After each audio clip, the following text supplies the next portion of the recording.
એમનો એક જ પ્રશ્ન છે કે ગોપાલ ઇટાલિયા ધારાસભ્ય બન્યા પછી શું કર્યું?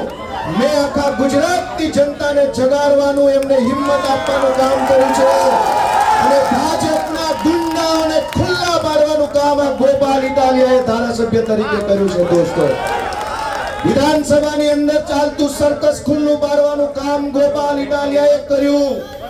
ભાજપની ગુંડાગીર્દીને ચેલેન્જ આપવાનું કામ ગોપાલ ઇટાલિયાએ કર્યું. દોસ્તો, અને મેં જે કામ કર્યું એનાથી પેટમાં દુખ્યું એટલે તો તમે અહીંયા આવ્યા છો. દોસ્તો, આપણે મંત્રીને કહે છે કે આપ વિસાવદરમાં ચૂંટાયા છો, એ જેવન આપે વિકાસના જે કાર્યો કર્યા ને આપે જનતા સુધી.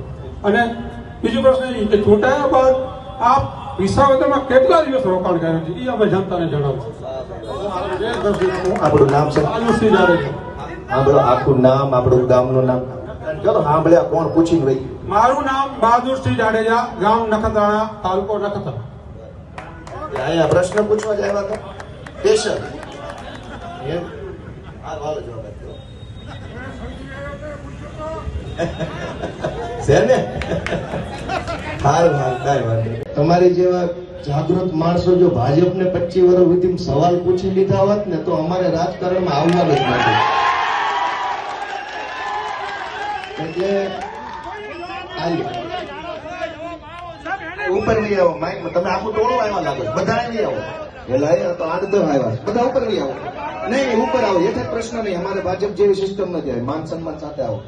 ભાજપમાં આવો તો બોચી પકડી ટોળીને ખૂણામાં લઈ ગઈને ભોનાર નાખ્યા હોય. આવી આવો. આખું ટોળું ઉપર બી આવો. જેટલા આવ્યા છે બધા આવી આવો. આ 10-15 આવ્યા લાગે છે. ભાઈ આવો. ના ના ના બધા આવી આવો. મારા હામ છે. ઉપર બી આવો. ના ના મારા હામ છે. બીજી કોઈ દવા નથી. હવે તો વિસાવદર વાળી ખાવાની જ છે. આખા બધે વાળી ગુજરાતમાં ખાવાની છે.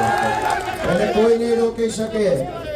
જનતાને ખૂબ દબાવવાની કોશિશ આવી રીતે 30 વર્ષોથી કરી છે આ ભાજપ વાળાએ.